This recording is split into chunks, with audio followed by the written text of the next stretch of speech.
Amen. Shalom, le peuple de Dieu. Nous vous saluons ce matin au nom de Jésus-Christ. Nous bénissons grâce Dieu, le Tout-Puissant Jésus-Christ. Celui qui rassemble son peuple autour de lui. Il nous a fait grâce aujourd'hui pour que nous puissions être au-devant de vous. Nous le disons merci pour les merveilles, pour la bonne santé. C'est sûr, ce que nous avons vient de l'Éternel. Nous sommes toujours dans notre thème, qui est Apocalypse chapitre 1er, verset 8, qui parle de Jésus-Christ, c'est celui qui est, qui était et qui vient, le Tout-Puissant. Et de là que nous sommes en train de parler depuis janvier. On est en train d'évoluer toujours avec cette parole. Et nous ajoutons toujours des versets sur le parcours que nous sommes en train de passer pour expliquer le Seigneur Jésus. Quand je prends le verset 18, la Bible dit que je suis le premier et le dernier. Je suis toujours dans l'Apocalypse chapitre 1er, verset 18. Je suis le premier et le dernier et le vivant. J'étais mort et voici je suis vivant au siècle des siècles. Je tiens le clé de la mort et du séjour des morts. C'est lui qui est le premier, c'est lui qui est le dernier. Je voudrais un peu aujourd'hui, j'avais promis que nous puissions un peu évoluer, mais il y a un peu des petites questions que je ne sais pas si le frère comprend, parce que j'aime lui répondre à live. S'il comprend, s'il ne comprend pas, parce que lui dit qu'il va nous démontrer que Jésus n'est pas Dieu. Lui, il va donner l'éclaircissement. Je dis ici. Mais néanmoins, je voudrais te dire que toute la vie de Jésus sur terre, il a amené la bonne nouvelle, il a amené la parole. Cette parole n'a pas pu convaincre tout le monde. Il y a toujours des gens qui ont attendu. Ils ont attendu la parole de Jésus. Ils se sont même demandé d'où lui vient cette sagesse. Ils se sont dit que ce n'est pas le fils de Charpatier, le fils de Marie dont nous connaissons ses frères Jean, Jacques et le reste. D'où lui vient cette sagesse? Les autres se sont posés même des questions. C'est lui qui n'a pas fait l'école. Mais d'où lui vient cette connaissance? Et tu vas remarquer que cet enfant, à l'âge de 12 ans, il montant dans le temple pour parler de son père. Mais néanmoins, quand la mère est venue, il dit que j'ai parlé des choses de mon père. Qui est le père? Et c'est de là où tu ne comprends pas. Parce que les Écritures, frère, les Écritures, quand Dieu explique les Écritures, s'il ne te donne pas les yeux, tu ne peux pas voir. S'il ne te donne pas l'oreille, tu ne peux pas l'écouter. Tu peux écouter comme tout le monde, mais Dieu t'échappe. Quand je prends le livre de Luc chapitre 24, tu vas comprendre une chose. Luc chapitre 24. Je prends le verset 31. Je vais commencer par le verset 31. Nous lisons au nom de Jésus-Christ. C'est un verset que je répète chaque jour. Mais je répète aujourd'hui, c'est pour ta faiblesse. Je dois te supporter. Je dois les supporter. Mais néanmoins, si vous avez d'arguments à poser, nous sommes là, frère. On peut toujours discuter. Tu peux passer ton live, même dans notre chaîne. Tu passes et tu poses. Notre groupe, c'est l'Assemblée des Saints de Montréal. Tu regardes dans les Facebook et tu vas trouver ça. Poste. Tu es le bienvenu, frère. Mais dans Luc 24, verset 31, il est écrit. Je commence par le verset 30. Je lis au nom du Seigneur Jésus-Christ. Pendant qu'ils étaient à table avec eux, il prit le pain Et après avoir rendu grâce, il les rompit et les donna. Alors leurs yeux s'ouvrirent. Et ils les reconnurent. Shalom, bien-aimé Jimmy. Shalom, mon bien-aimé Jean-Didier. Que Dieu vous bénisse. Shalom, ma sœur Clarisse Nganga. Que Dieu vous bénisse. Je prends le verset 31 du Luc chapitre 24. Il dit, alors leurs yeux s'ouvrirent et ils les reconnurent. C'est pour dire qu'avant tout l'état qui passait avec Jésus, il ne s'est pas montré à eux, ils n'ont pas connu Jésus. Mais écoutez pas la suite, mais il disparut de devant eux. Et ils se dirent l'un à l'autre, notre cœur ne brûlait-il pas au-dedans de nous lorsqu'il nous parlait de chemin et nous expliquait les Écritures. C'est pour dire que comprendre les Écritures, il faut que lui te donne les yeux. Bien-aimé. Sans les yeux, sans l'oreille, Dieu t'échappe. C'est-à-dire la compréhension de Dieu, il faut que Dieu lui-même vienne. C'est pourquoi dans Matthieu chapitre 13, il est venu en parabole. Il parla de parabole à parabole à Israël. Et même les disciples leur demandent. Ils demandent pourquoi leur parle-t-il à parabole? Il dit que je leur parle à parabole pour qu'ils ne puissent pas voir. Et que pour qu'ils ne puissent aussi pas écouter. Pour qu'ils ne puissent pas écouter. Et tu vas comprendre que Jésus, quand il est venu, il est venu, les gens ne pouvaient pas, frère, les comprendre. Et de là pour accomplir Psaume chapitre 78, verset 2, qui nous parle que lui, Psaume chapitre 98.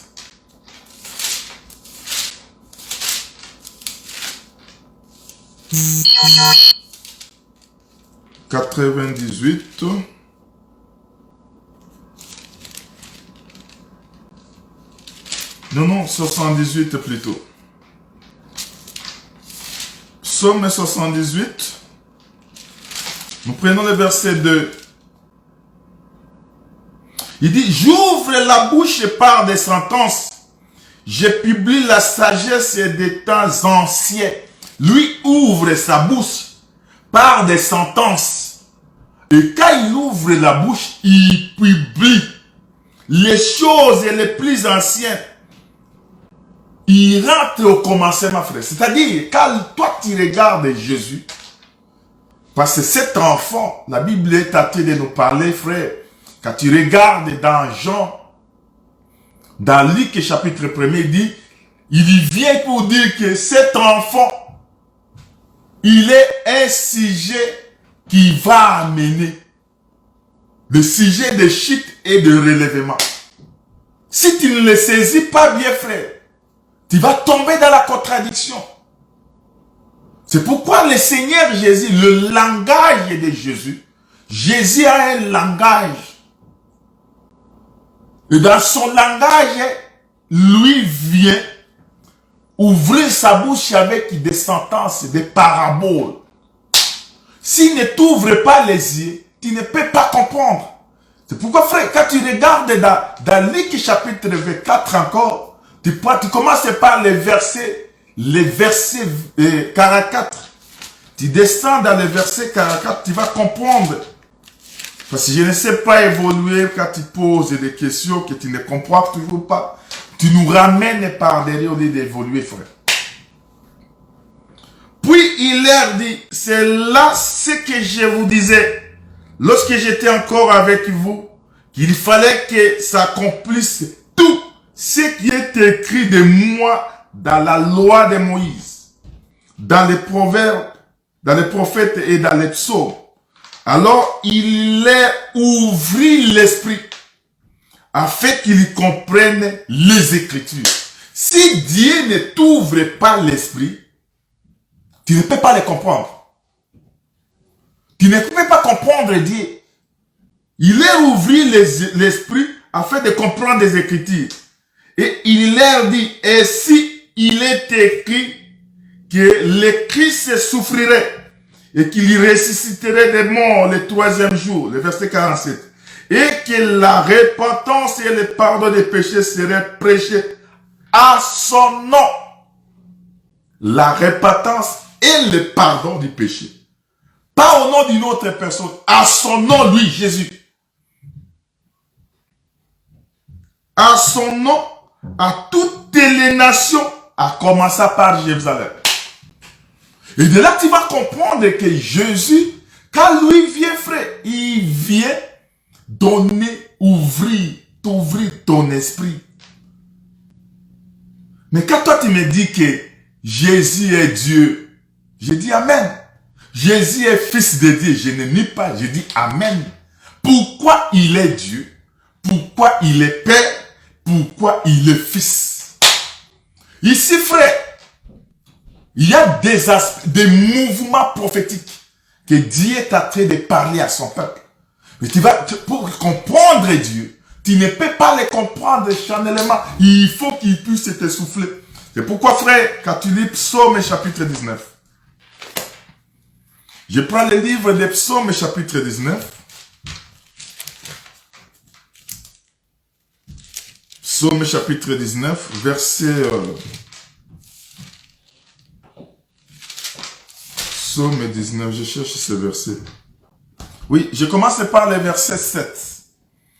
Il s'élève à une extrémité du ciel et achève sa course à l'autre extrémité. Rien ne se dérobe à sa chaleur. Ici, ça parle du soleil. Je prends le verset 8. La loi de l'Éternel est parfaite et le restaure l'âme. Le témoignage de l'Éternel est véritable. Il ira sage l'ignorant. La loi de l'Éternel est parfaite et elle restaure l'âme de la personne. Le témoignage de l'Éternel est véritable. Il ira sage l'ignorant, frère. Quand toi tu es ignorant, ce n'est que dans les instructions de l'Éternel que tu auras la sagesse de comprendre ce Dieu. Que Dieu vous bénisse, mes frères. Verset 9. Il dit, les ordonnances de l'Éternel sont droites et les réjouit les cœurs. Les commandements de l'Éternel sont purs, il éclaire les yeux. Pour que tu puisses comprendre Dieu, il faut que Dieu puisse venir t'éclairer. Ça, Dieu, tu ne comprendras pas Dieu. Et il va t'échapper. Cette connaissance va s'échapper. Tu ne peux pas les comprendre. Le mouvement, Dieu marche avec un mouvement. C'est pourquoi, frère, quand il est venu, nous sommes en train de parler de Jésus-Christ qui était, et c'est lui qui vient. Il est le Tout-Puissant. C'est celui-là que nous sommes en train d'expliquer pendant les 4 mois qu'on est en train d'évoluer. Mais tu nous ramènes toujours derrière par tes raisonnements, frère. Je t'ai donné l'autorisation, je t'ai donné même notre groupe. Prêche. Mettez la vidéo. Nous allons suivre. Mais parce que toi, tu ne crois pas, tu me parles de la divinité. Dieu, Jésus, il n'y a pas un Dieu, il n'y a pas cette connaissance-là, ça toutefois que Dieu lui-même puisse t'éclairer. Alors, pour comprendre Dieu, il faut que Dieu te visite. Pour comprendre Dieu, il faut que Dieu te fait approcher à lui, afin que tu puisses voir. C'est pourquoi, frère, c'est pourquoi nous, quand nous sommes en train d'expliquer, on explique que pourquoi il est le Père et pourquoi il est devenu le Fils. La même personne, il prend l'aspect et on ne peut pas parler du Père, de Dieu, sa sagesse, frère. On ne peut pas parler de Dieu, c'est sa parole. C'est pourquoi cet esprit nous ramène toujours de ce qui a été. Ecclésiaste chapitre 13, il nous dit, ce qui a été, c'est ce qui sera. Dieu ramène que ce qui est passé. Aujourd'hui, frère, aujourd'hui, quand nous voyons des choses que Dieu est en train de nous prêcher, shalom mes bien-aimés, que Dieu vous bénisse. Dieu doit t'éclairer. Il nous ramène au commencement. Oh, au commencement, c'était Dieu. Au commencement, c'est Jean chapitre 1er. Et tu vas comprendre que Jean chapitre 1er, la Bible dit que au commencement était la parole. Au commencement, ici, ce n'est pas le monde visible. C'est le monde, il parle du monde invisible. Avant que le monde visible ne soit. Parce que Dieu, frère, marche en se cachant. Dieu aime l'obscurité pour que les gens ne puissent le voir. Dieu, quand il passe à toi, il faut qu'il puisse t'écrire. C'est pourquoi Moïse, il demanda que je voudrais voir ta face. Mais Dieu dit que personne ne peut voir ma face et vivre. C'est-à-dire, quand tu vois la face de Jésus, tu dois mourir. Et quand toi tu meurs, et c'est de là où il va se révéler à toi. C'est pourquoi, frère, nous sommes allés te ramener, frère, dans 1 Colossiens chapitre 15. Dans ça, nous avons expliqué, pendant tout ce temps, nous avons montré au peuple de Dieu, 1 Colossiens chapitre 15. La Bible dit qu'il est l'image du Dieu invisible. Jésus est l'image. Cela nous ramène directement dans la Genèse. Créons l'homme selon notre image. L'image ne peut pas bouger. Quand tu vois le mouvement de l'image, c'est l'homme qui a bougé. C'est pourquoi quand tu vois l'image bouger, c'est-à-dire la personne qui a bougé, frère. C'est pourquoi Dieu nous ramène seulement qu'au commencement. Au commencement, Dieu, quand il créa l'homme, il dit, faisons l'homme selon notre image. Or, l'image est invisible. L'image de Dieu est invisible. C'est selon Colossiens, Paul qui nous parle dans Colossiens. Lui, il est l'image invisible. C'est-à-dire, Dieu est invisible. L'Esprit est invisible. Le Père est invisible. Le Père ne se voit pas. L'image,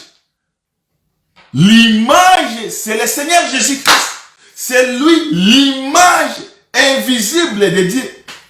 Mais la Bible nous parle dans le verset 5, il dit, car en lui ont été créés. C'est-à-dire, la préposition ont ici parle du monde invisible.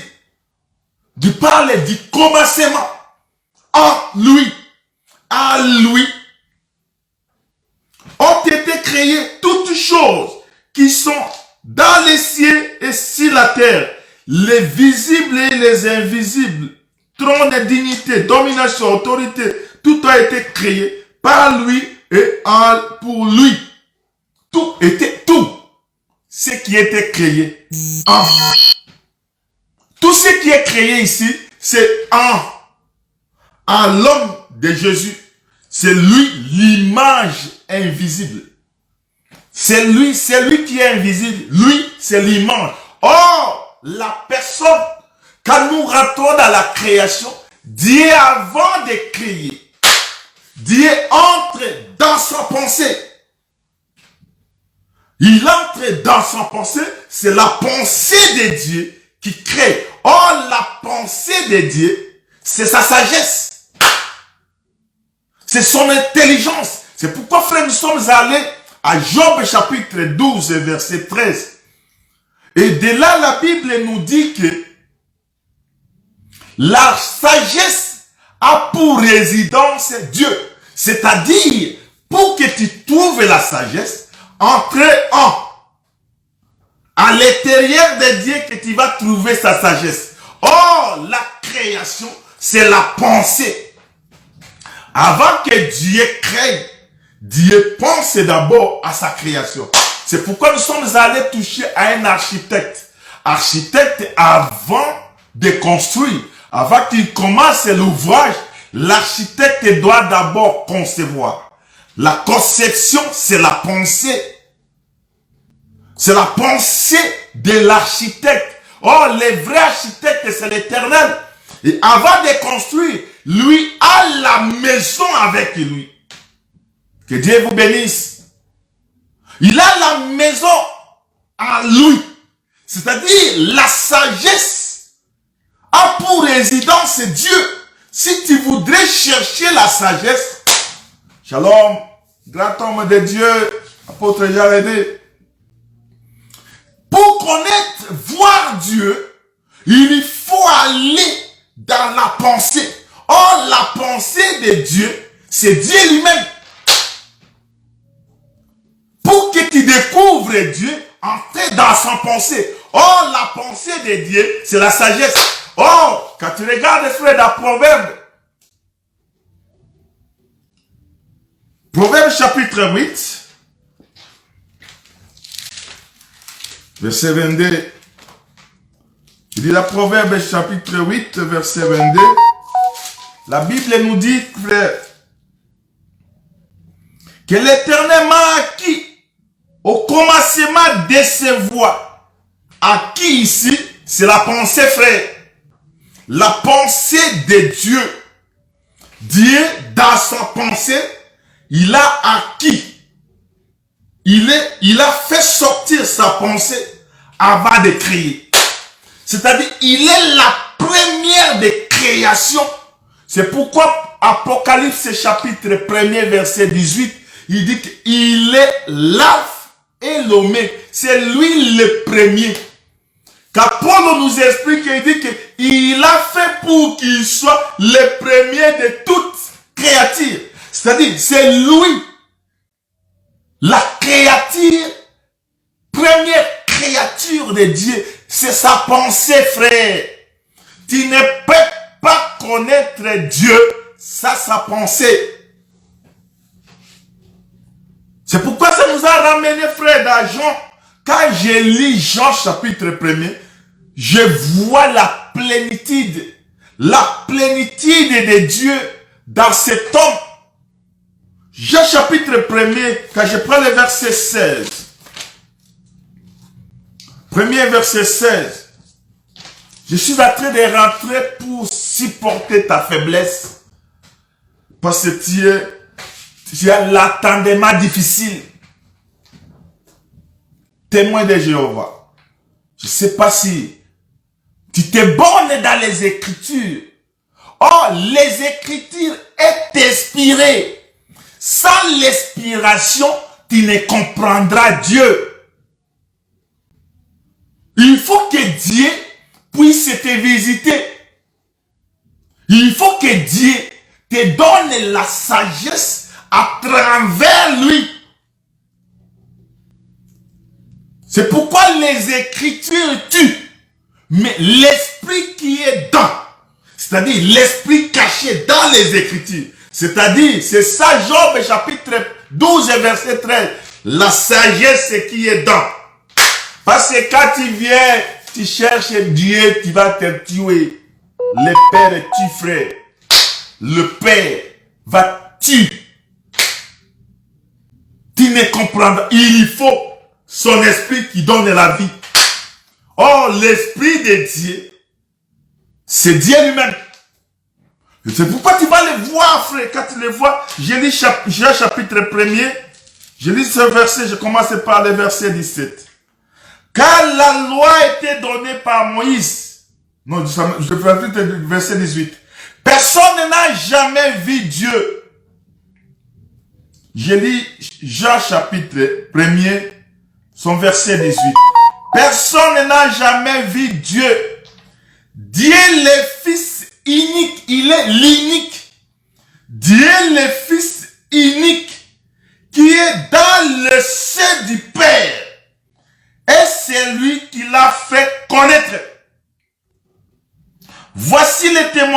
déjà, lorsque les Juifs envoyèrent de Jérusalem les sacrificateurs et les Lévites pour lui demander, toi qui es-tu? C'est Jacques qui explique ces choses. Que Dieu vous bénisse. Quand Jacques explique ces choses, il dit que personne, sans exception, il dit personne n'a jamais vu Dieu. Mais Dieu le Fils unique. C'est celui qui le fait connaître. Frère, sans le Fils, tu ne connaîtras le Père.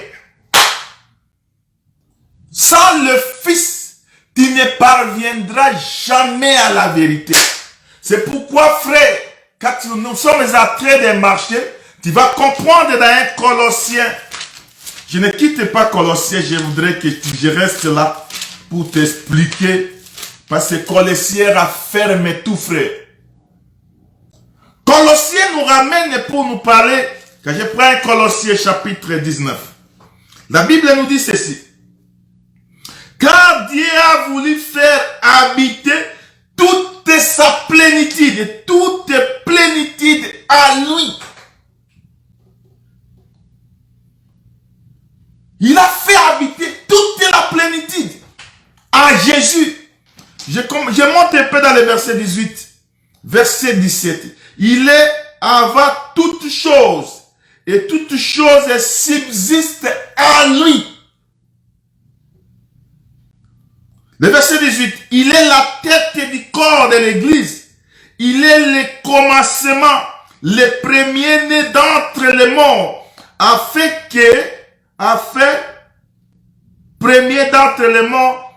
d'être à tout le premier. C'est lui, Jésus, qui est le premier frère. Il voudrait qu'il soit à tous les premiers. Le premier entre les morts. Le premier entre les créatures. Le premier entre tout. Frère, pour connaître cet homme, il faut la sagesse. Frère, tu vas comprendre que Dieu, quand je prends toujours les Colossiens, là je suis là-bas, je prends le verset 26. Les mystères, je lis au nom du Seigneur Jésus-Christ. 1 Colossiens chapitre 1er, verset 26. Les mystères cachés de tout temps et dans tous les âges, mais révélés maintenant à ses saints. C'était un mystère hier. Mais aujourd'hui, le Père est révélé. Le Père s'est mini. Le Père s'est dévoilé. C'est Noé qui entre dans sa tente après avoir bu. Et il se dévoile le nid dans sa tente. Mais quand tu vas voir que son fils Cham, qui vient voir la nudité, le fils Cham ne ferme pas sa bouche. Cham sort dehors pour publier ce qu'il a vu, ce qu'il a connu du Père, ce qu'il a connu de ce Dieu-là. Et pourquoi, frère? Dieu a voulu le faire connaître la gloire et richesse, la glorieuse richesse de ces mystères parmi les païens. Savoir Christ en vous l'espérance de la gloire. C'est savoir. Le savoir. Que Dieu te bénisse. Or, le savoir ici, Paul nous parle dans Romains, frère. Romains chapitre 1er. Je prends le livre de Romains chapitre 1er. Je lis son verset 19. Car ce qu'on peut connaître de Dieu est manifesté par eux. Dieu leur ayant fait connaître. En effet, les perfections invisibles de Dieu, sa puissance éternelle et sa divinité se voient comme à l'œil nu depuis la création du monde, car on les considère dans ses ouvrages. Nous voyons, frère, les perfections invisibles de Dieu à travers ses ouvrages, à travers sa création, à travers. Je suis rentré derrière, je pouvais avancer aujourd'hui. Mais à cause de toi, je dois rentrer. Je dois te ramener pour te faire comprendre. Frère, pour que Dieu ne puisse t'échapper. Parce que Dieu, c'est un Dieu. Un Dieu, frère. Je peux l'appeler comment? Notre Dieu. Il y a un terme là que je peux donner à ce Dieu-là. Dieu ne donne pas sa parole à tout le monde. C'est pourquoi quand il est venu chez Jésus, chez les Juifs lui regardaient, il dit que vous êtes jugés parce que vous avez rejeté cette parole. En rejetant Jésus, tu rejettes Dieu. Il dit la divinité. En effet, la perfection visible de Dieu, sa puissance éternelle et sa divinité se voient comme un l'ennemi depuis la création du monde car on le considère dans ses ouvrages. Je prends le verset 21. Dans ses ouvrages, ils sont donc inexcusables. Car ayant connu Dieu, ils ne l'ont point glorifié comme Dieu et ne lui ont point rendu grâce, mais ils se sont égarés dans leurs pensées. Il y a des gens qui n'ont pas connu Dieu, mais selon leurs pensées humaines, leurs pensées humaines les a égarés, les a élevés loin de Dieu. Et leur cœur sans intelligence a été plongé dans les ténèbres, se vantant d'être sages, et ils sont devenus fous.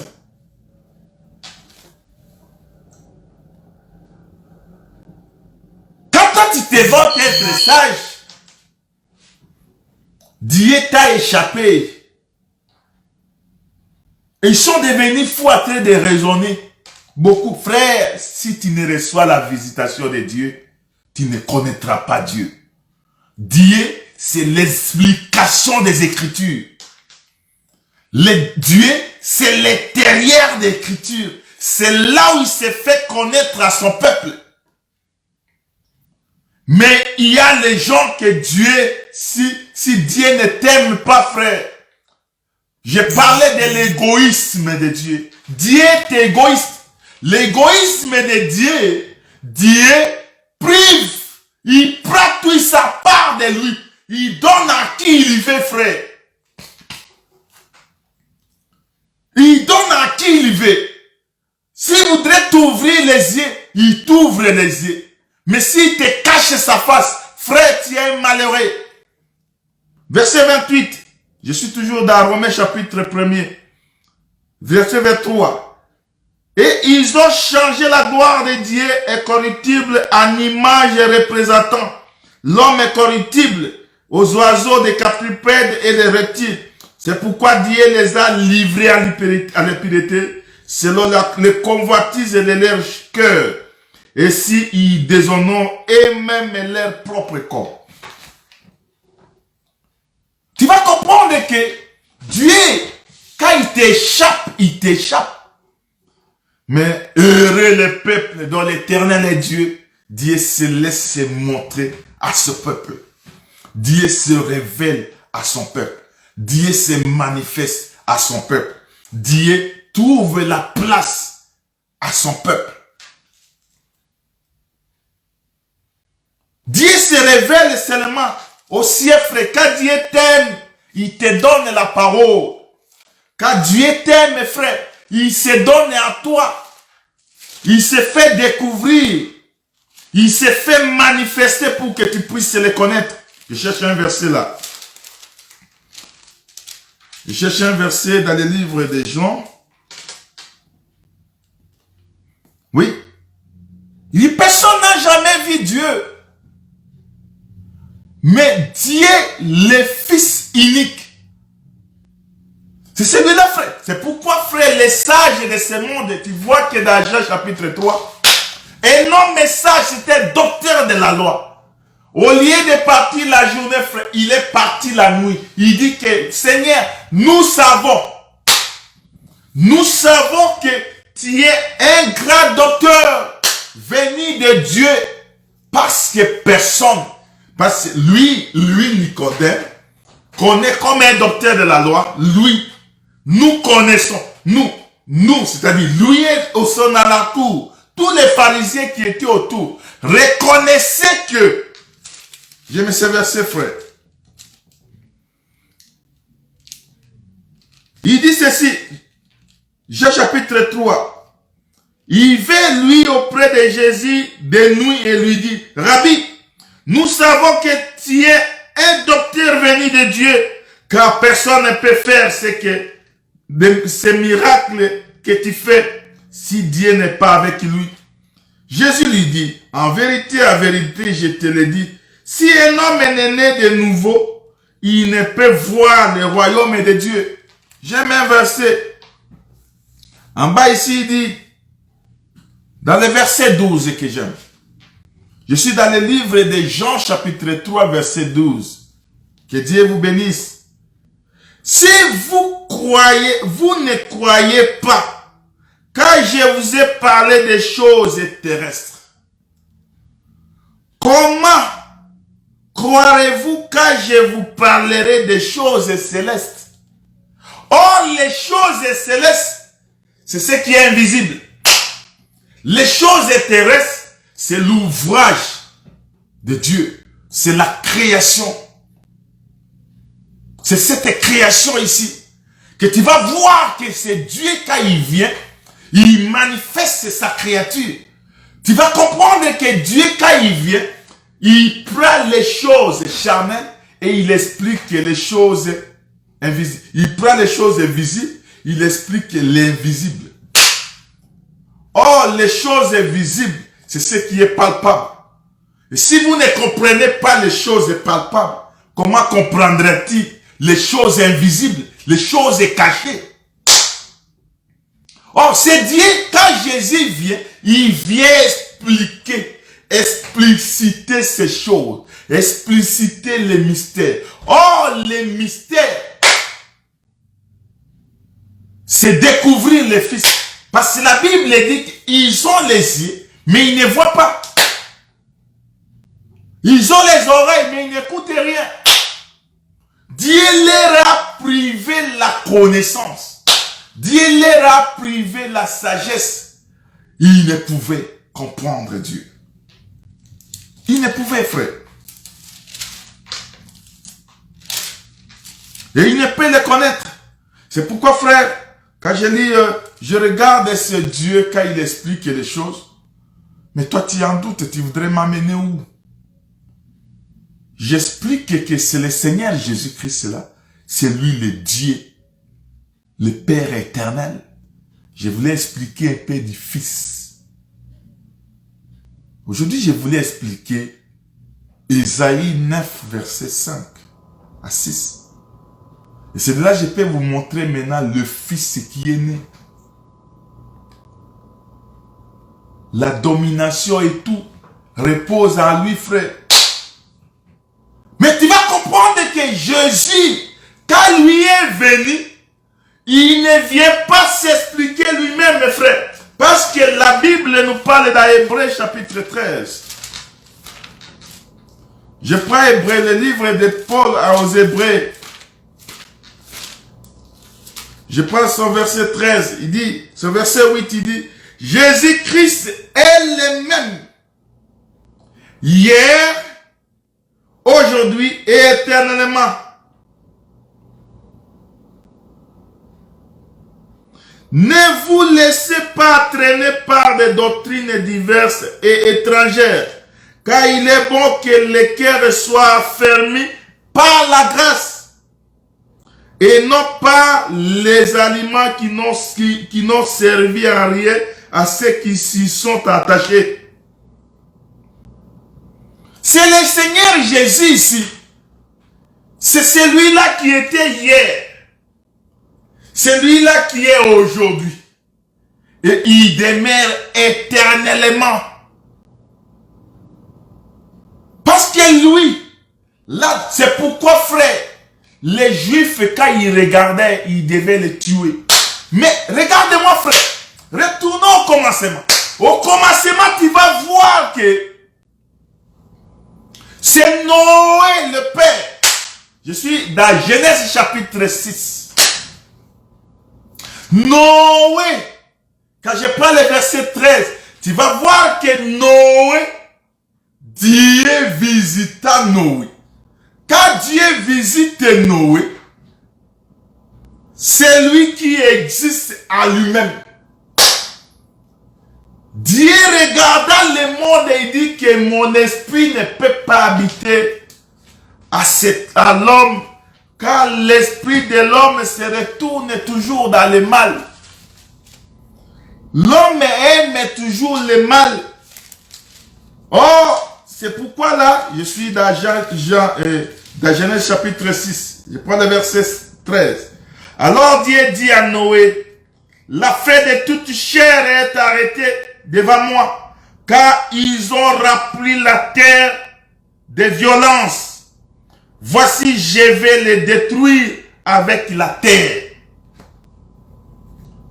Comme que le péché est entré, Dieu dit il va détruire le monde. Il va détruire la terre ici. Oh, tu vas comprendre, c'est ça même le sujet que nous allons. La terre était tirée des eaux.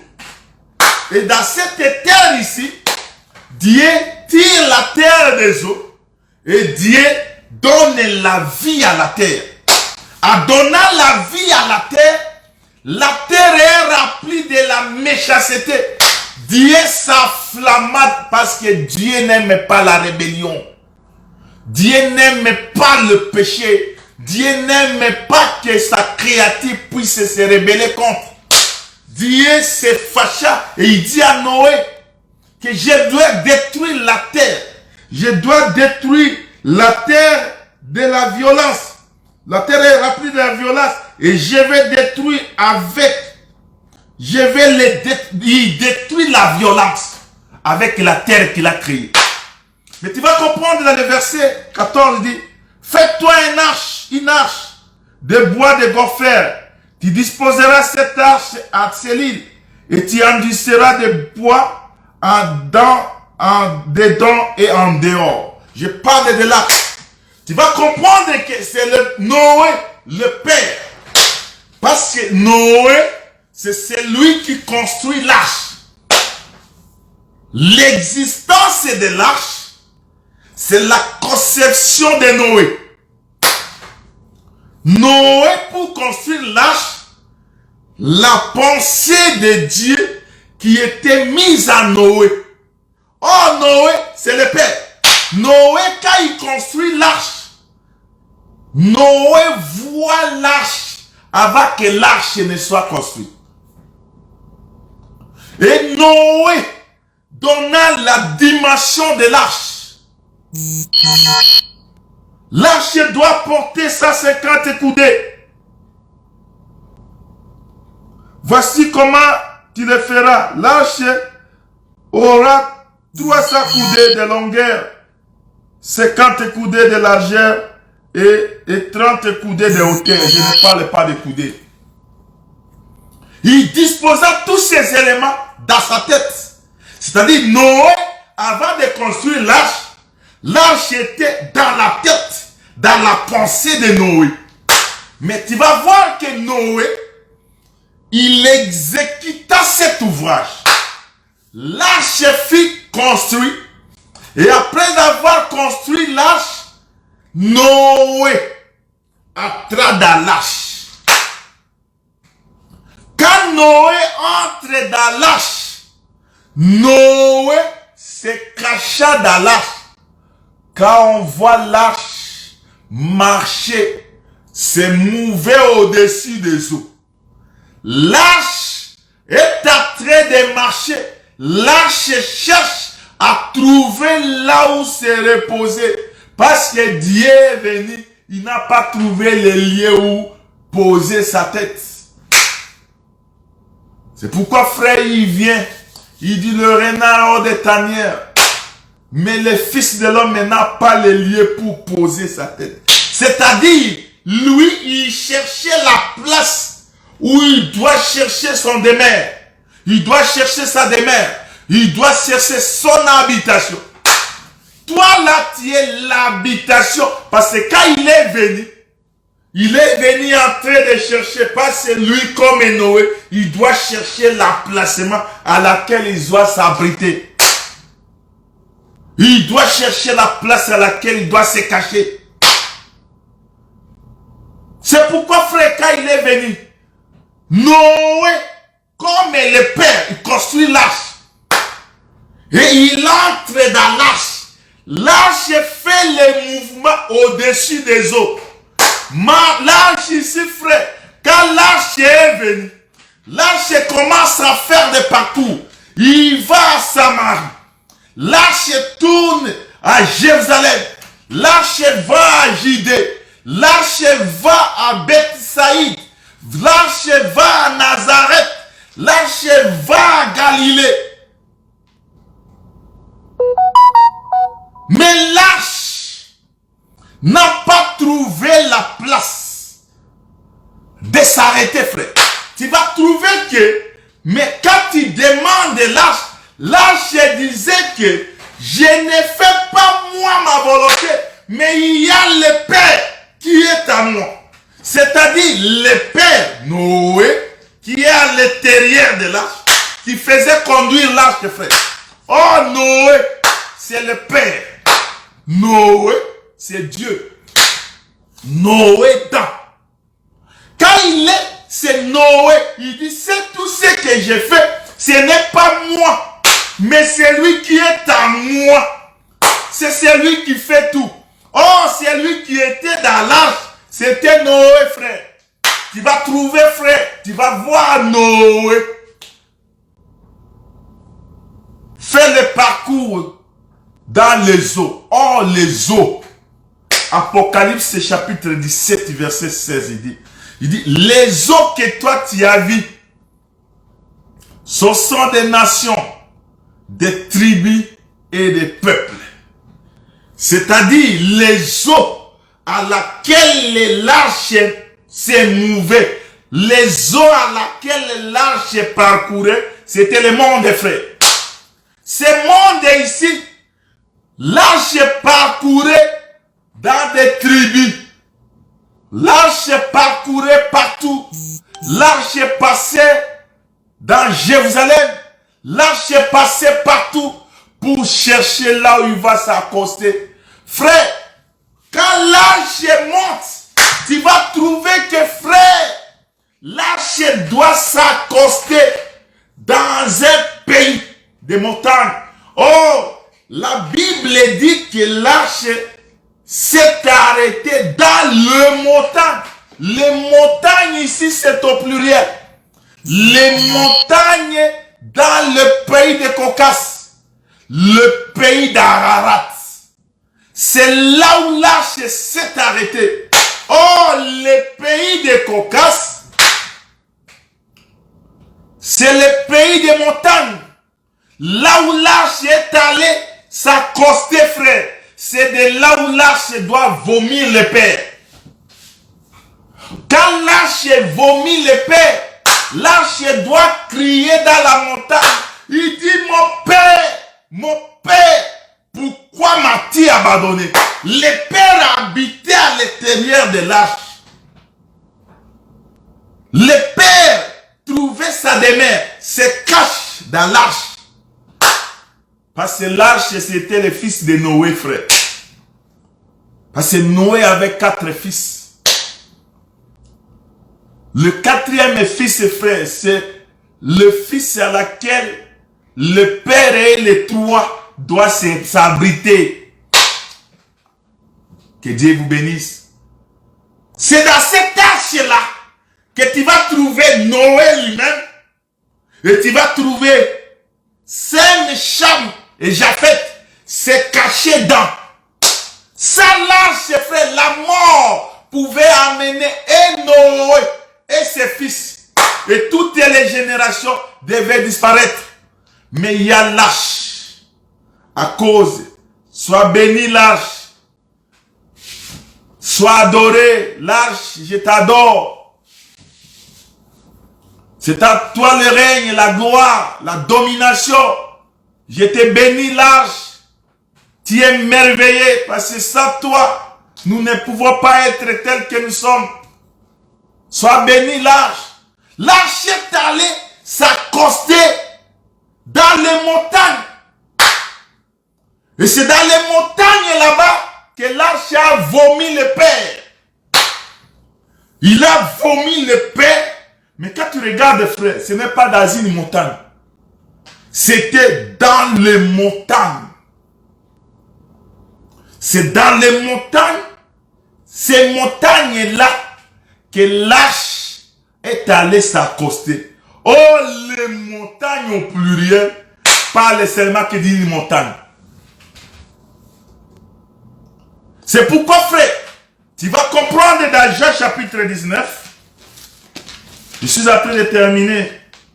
Jean chapitre 19. Jean chapitre 19, je prends le verset 7. Nous lisons au nom de Jésus-Christ. Les Juifs lui répondirent, nous avons une loi. Et selon notre loi, il doit mourir parce qu'il s'est fait fils de Dieu.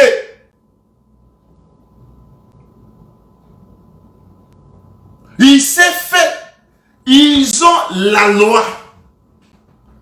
Oh, la loi, c'est Luc chapitre 24, verset 44. Ils ont leur loi. Cette loi-là, c'est Luc qui nous explique, frère. Luc qui nous donne les détails. Je prends Luc chapitre 24, verset 45, il dit, puis il leur dit, c'est là ce que je vous disais lorsque j'étais encore avec vous, qu'il fallait que s'accomplisse tout ce qui était écrit de moi dans la loi de Moïse, dans les psaumes et dans les prophètes. Oh Jésus, quand il est venu, ça doit s'accomplir, la loi de Moïse, la loi, les prophètes, et le psaume. Quand Dieu, nous regardons les trois, forment qu'un seul. C'est ce qui a condamné Jésus. Ce sera fait dans un corps, dans la loi, dans le Moïse. C'est-à-dire, tout ce qui est condamné Jésus. C'est pourquoi il est venu, frère. Moïse ne peut pas disparaître. Lui est né dans cette loi, dans cette époque-là. Il est né dans l'époque de Moïse. Là où Moïse domine toujours. Mais tu vas comprendre que les montagnes, c'est les prophètes. Les montagnes, c'est la loi de Moïse. Les montagnes, c'est les psaumes. Parler, c'est les frère de l'arche. C'est pourquoi, frère, dans le pays d'Ararat, dans le pays de Caucase, c'est là où l'arche doit s'arrêter. Je me demande pourquoi les montagnes. Et ces montagnes étaient à chaîne pour que l'arche puisse s'accrocher. Non, frère. Ici, c'est un mouvement. Les mouvements, c'est pour déterminer l'accomplissement de cette parole. Quand Jésus vient, il dit, il doit mourir. Les Juifs disent, il doit mourir. Parce que nous avons une loi. Et cette loi-là, lui doit mourir. Pourquoi il doit mourir? Parce qu'il s'est fait fils de Dieu. Or, les fils de Dieu, c'est l'arche. Là où Dieu se cache. Parce que quand on regarde Israël et voit le fils. Quand Israël a condamné Dieu, a condamné Jésus, Il dit, si j'ai fait une bonne œuvre, Jean chapitre 8, si j'ai fait une bonne œuvre, pourquoi me condamnez-vous? Pourquoi me cherchez-vous? Je cherche le verset. Jean chapitre 8.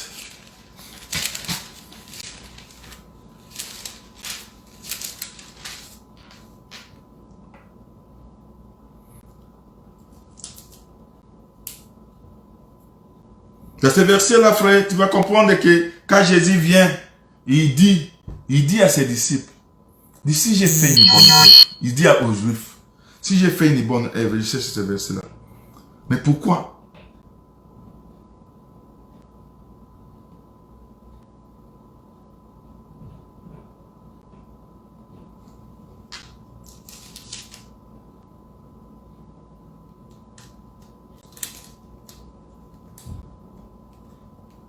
Ok.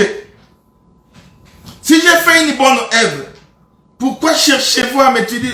On ne te tue pas parce que tu as fait une bonne œuvre. Mais nous te tuons parce que toi, un homme, il le voit un homme, tu te fais Dieu. C'est ça la condamnation de Jésus. Parce que lui, un homme, on le voit fils de Marie, fils d'un charpentier, mais tu te fais Dieu. Je suis dans le verset 37. Jean chapitre 8, verset 37. Si j'ai dit que j'ai vu...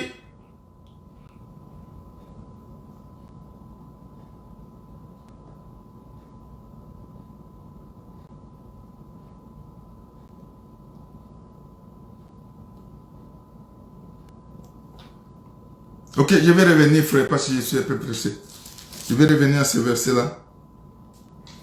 Mais tu vas comprendre que ils n'ont pas tué Jésus parce qu'il faut le tuer.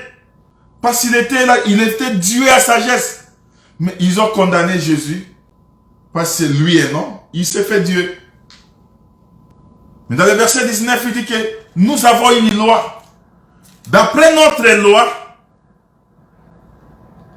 il doit mourir. Pourquoi? Parce qu'il s'est fait fils de Dieu. Or, le fils de Dieu, c'est Dieu lui-même. Le fils de Dieu, c'est Dieu lui-même. C'est pourquoi, frère, quand l'arche s'est arrêté dans la Golgothe, dans la montagne, les montagnes ici, frère, quand l'arche a fait le parcours, il doit finir sa course dans la montagne de Golgotha. L'arche par excellence, c'est le Seigneur Jésus-Christ. Jésus, quand il est venu, l'arche par excellence, il a fait le parcours. Il doit finir sa course dans la montagne d'Ararat. Dans les montagnes d'Ararat. Et c'est de là, frère, il a vomi le Père. A vomi ça le Père. L'arche est restée. C'est pourquoi, frère, Jean chapitre 17. Quand tu regardes Jean chapitre 17, ça parle. Ça parle de tout ça, frère. Ça nous montre comment Dieu nous a Dieu t'a aimé, frère. Dieu, quand il est venu, c'est Dieu lui-même qui s'est donné à nous. Lui s'appelle Dieu, le maître de tout.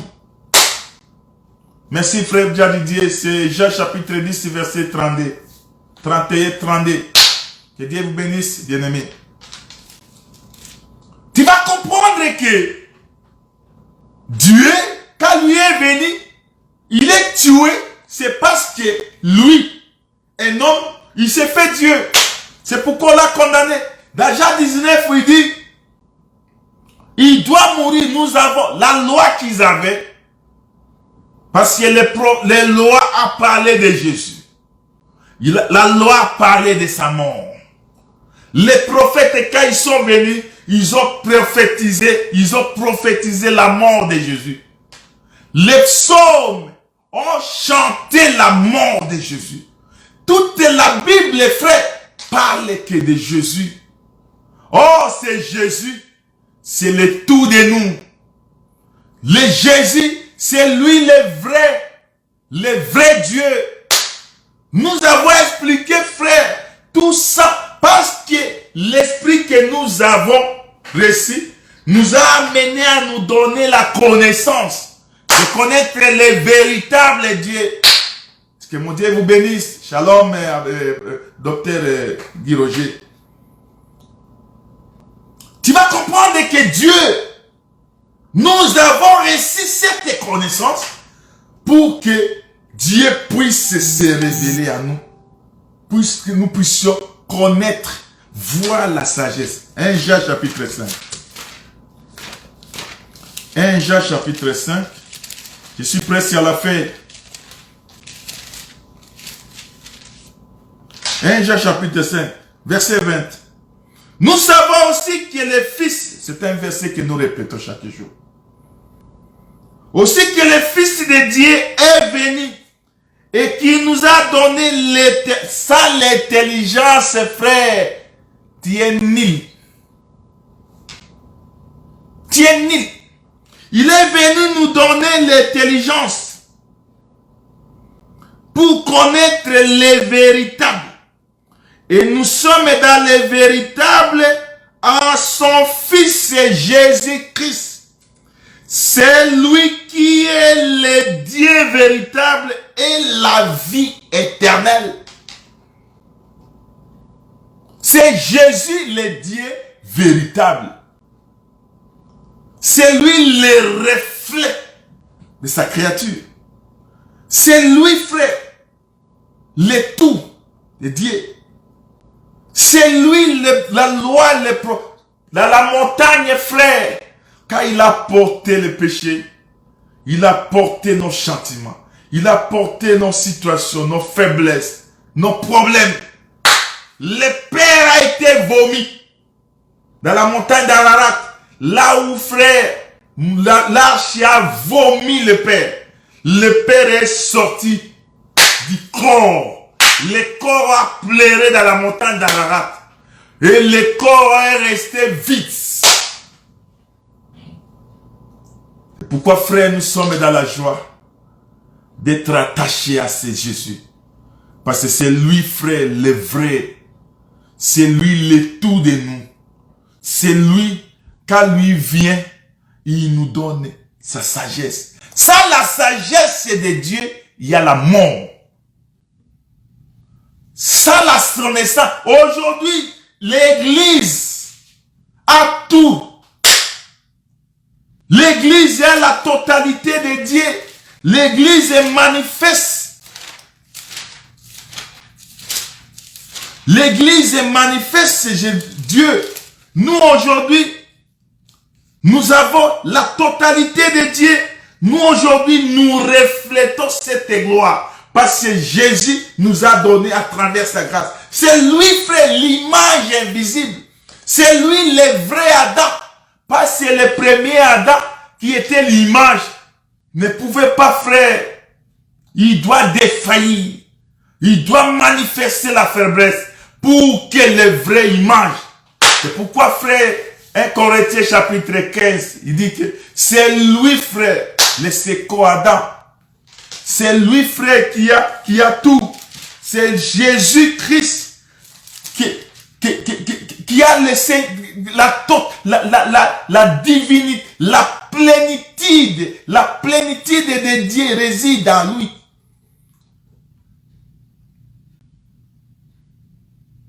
La sagesse est finement variée. L'église se manifeste aujourd'hui. Je cherche un verset, frère.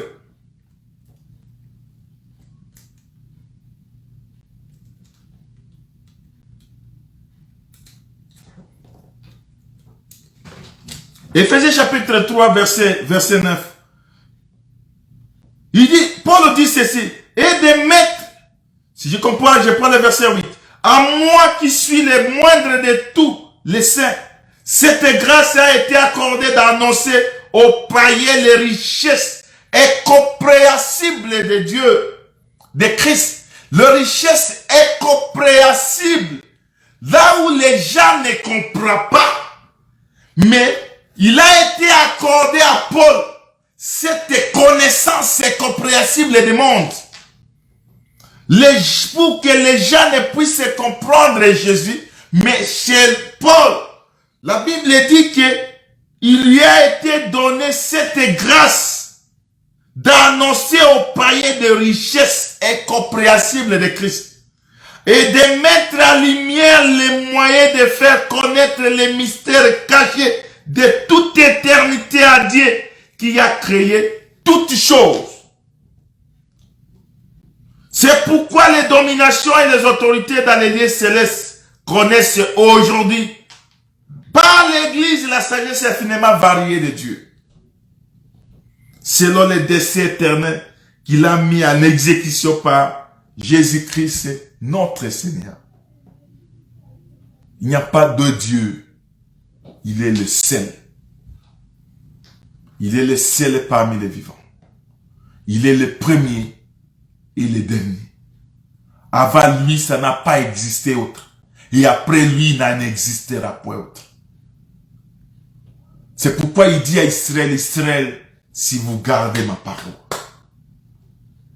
et si ma parole vit à vous, demandez tout ce que vous donnez. La sagesse infiniment variée de Dieu s'est manifestée à l'église. Aujourd'hui, frère, nous avons cette sagesse infiniment variée de Dieu. Nous avons la connaissance parfaite de Dieu.